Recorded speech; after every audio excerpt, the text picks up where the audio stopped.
Hello guys. कैसे हैं guys? Guys आज की कहानी है मतलब के रिश्ते। आज मोहनलाल जी गर्व से फूले नहीं समा रहे थे और गौतम जी से कह रहे थे कि मेरा बेटा पढ़ाई में तो पहले से ही बहुत अच्छा था, लेकिन आज उसने मेरा सीना गर्व से चौड़ा कर दिया क्योंकि वो आज यूनिवर्सिटी में टॉप आया है। तो गौतम जी कहते हैं, फ़ोन पे जब बातें हो रही होती हैं तब तक उनका बेटा बाहर से आ जाता है। तो वो कहते हैं कि अच्छा गौतम जी, मैं फ़ोन रखता हूँ, मेरा बेटा अब आ गया है। तो जैसे फ़ोन रखते हैं तो बेटा बोलता है, पिताजी मुझे आपसे कुछ कहना है।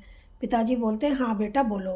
तो बेटा बोलता है कि पिताजी मुझे बाहर से ऑफ़र आया है नौकरी का, तो मैं बाहर जाना चाहता हूँ नौकरी के लिए, और पासपोर्ट बनवाने के लिए मैं अपने दोस्त के घर दिल्ली जा रहा हूँ।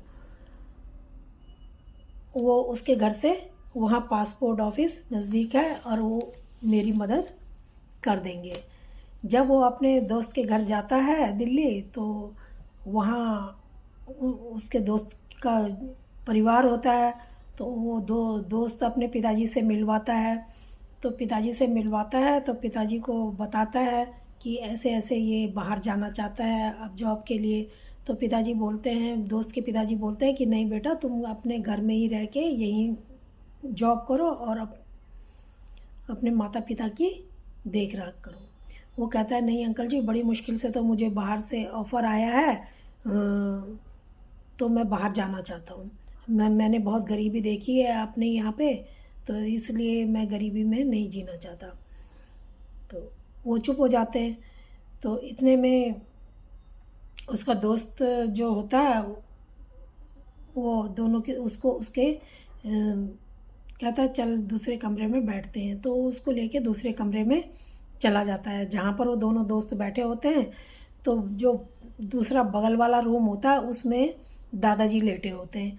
तो वहाँ से खांसी की आवाज़ें थोड़ी थोड़ी देर बाद में आ जाया कर रही थी।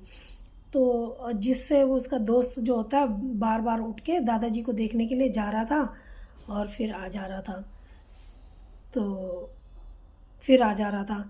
तो वो बाद में देखता है कि दोस्त जब बाहर कहीं कुछ लेने के लिए जाता है, वो देखता है कि दोस्त कहाँ है। तो दोस्त तो चला गया, पर वो सोचता है कि मैं बगल वाले कमरे में जाके देखूं, मेरा दोस्त दो तीन बार वहाँ जा के आ चुका है और वहाँ से खांसी की आवाज़ें भी आ रही थी।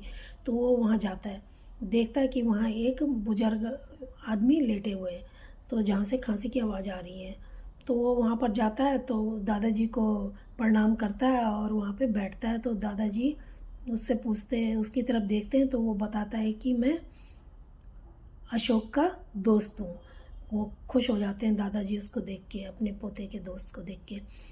तो वो कहता है कि ठीक है। अब वो वहाँ से उठ के बाहर चला जाता है, देख तो उसका दोस्त आता है। तो अब ऐसे ही दिन बीत रहे थे। एक दिन वो देखता है कि दादाजी के पास शाम को सब आके बैठ जाते हैं और दादाजी की खूब आदर खातिर करते हैं। दादाजी को कोई फल काट के दे रहा है, कोई चाय पिला रहा है, कोई उनके पैर दबा रहा है।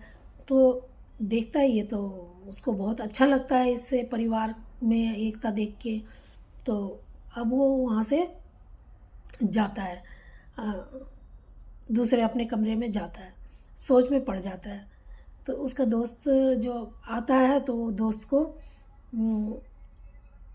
भी देखता है कि दोस्त भी अपने दादाजी की कभी कुछ लेने जा रहा है दादाजी के लिए, कभी कुछ लेने। 2-3 दिन उसके ऐसे निकलते हैं। एक दिन क्या होता है, दादाजी की हालत बहुत गंभीर हो जाती है और दादाजी के पास सारे लोग खड़े होते हैं। तो उसके पापा, दोस्त के पापा बोलते हैं कि मैं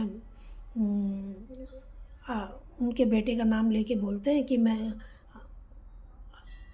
विक्की को बुला दूँ। तो वो कहते हैं कि नहीं, दादाजी मना कर देते हैं। तो वो समझ नहीं पाता कि ये विक्की कौन है। तो वो देखता है कि बाद में अपने दोस्त से पूछता है कि भाई, मैं बहुत देर से सोच रहा हूँ तेरे से एक बात पूछने की। तो मेरे को समझ में नहीं आ रहा है। तो वो कह रहा है कि बोल भाई क्या बात है। तो वो कहता है कि ये विक्की कौन है, कि दादाजी ने मना कर दिया कि नहीं बुलाना उसको, जब अंकल जी ने बोला। तो कहता है कि वो ना दादाजी के सगे बेटे हैं। तो कहता है सगे बेटे वो हैं तो तुम कौन, तेरे पापा कौन है। तब वो बताता है कि मेरे पापा तो उनके दोस्त हैं, तो जो बचपन के दोस्त हैं, तो उनकी देखभाल वो पापा ही कर रहे हैं, क्योंकि उनका कोई भी नहीं है, तो इसलिए पापा उनकी देखभाल करते हैं। कहता है अच्छा। तो कहता है अच्छा ठीक है। अब एक दूसरे दिन ही उनकी तबीयत ज़्यादा बिगड़ती है और उनका स्वर्गवास हो जाता है दादाजी का। अब जब दादाजी का स्वर्गवास हो जाता है तो अब अग्नि भी यही देते हैं दोस्त के पिताजी। तो वो देखता है और फिर उसको महसूस होता है कि परिवार क्या है और क्या क्या करना चाहिए। तो वो फिर उसके पापा का इतने में फ़ोन आता है कि बेटा तुम्हारे कागज़ आ गए हैं बन के, और आ जाओ। तो वो कहता है कि हाँ आ रहा हूँ। तो वो जब वहाँ से जाता है उनके घर से अपने घर में, तो उनके पिताजी जो होते हैं कहते हैं ले बेटा ये तेरे कागज़ आ गए। तो वो कागज़ों को क्या करता है, फाड़ के फेंक देता है और कहता है नहीं चाहिए मुझे, मैं कहीं नहीं जा रहा, और अपने मम्मी पापा से लिपट के रोने लगता है और कहता है नहीं मैं आपको छोड़ के कहीं नहीं जाऊंगा। और उसको अब समझ आ गई होती है कि अपने माँ बाप को छोड़ के कहीं नहीं जाना चाहिए, बुढ़ापे का सहारा, क्योंकि उनका एक ही मैं हूँ।